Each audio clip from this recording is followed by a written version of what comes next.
俺はケンジ。彼女と旅行へ来た帰りにスカイダイビングをすることになった。飛行機に乗った後、旅行の疲れからかすぐに寝てしまい、気づいたら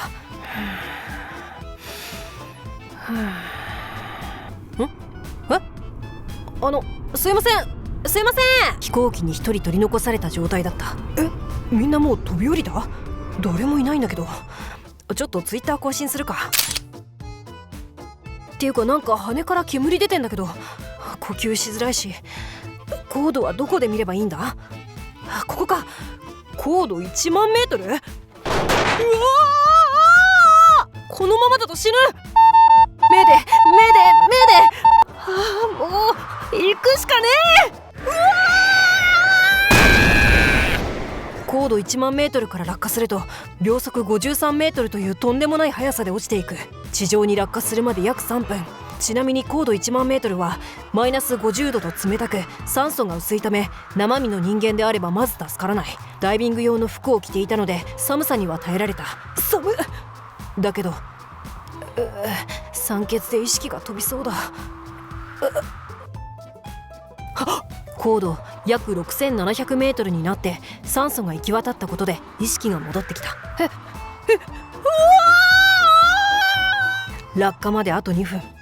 助かる確率は限りなく少ないが、1972年にベスナビロビッチという乗務員が爆弾テロに遭い、高度1万メートルから落下して奇跡的に生き残ったケースもある。まだ諦めないぞ。この状態でもやれることはたくさんある。まず自分と一緒に飛行機の部品が落ちてきていないか探すこと。もし壊れた羽やタイヤなんかが一緒に落ちていたら、それにしがみついてクッションにする。アタッシュケース発見。でもちょっと遠いな。次にどこに着地するのかが重要になってくる。俺は必死に目を凝らした。畑、もしくは雪が積もっている場所、山の斜面でもいい。沼地があれば一番いいんだけど。奇跡的に生き延びた人たちの多くは木々や茂み、雪の上など衝撃を吸収する場所へ落下して助かっている。右に海が見える。覚えておいてほしいのは、海やプールなどに落下した場合かなりの衝撃なので即死する可能性が高い。あそこ緑っぽいな。よし、高度約3000メートル、落下まであと1分。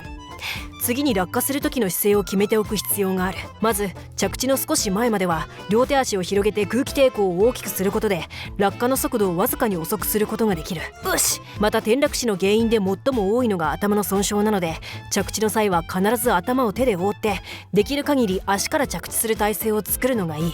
もし頭が下に来ていて方向を変えられない場合は後頭部だけは手で覆うのが鉄則だ。約300メートル、残り6秒。肉眼でしっかりと牧場を歩く牛を確認できた。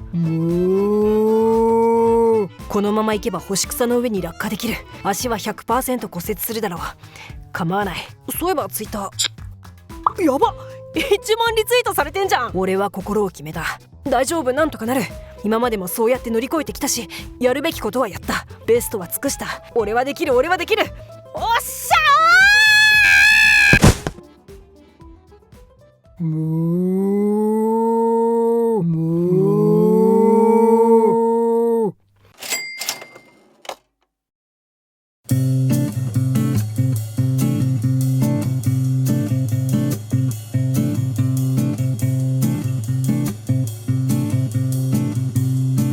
今日の授業は終わり。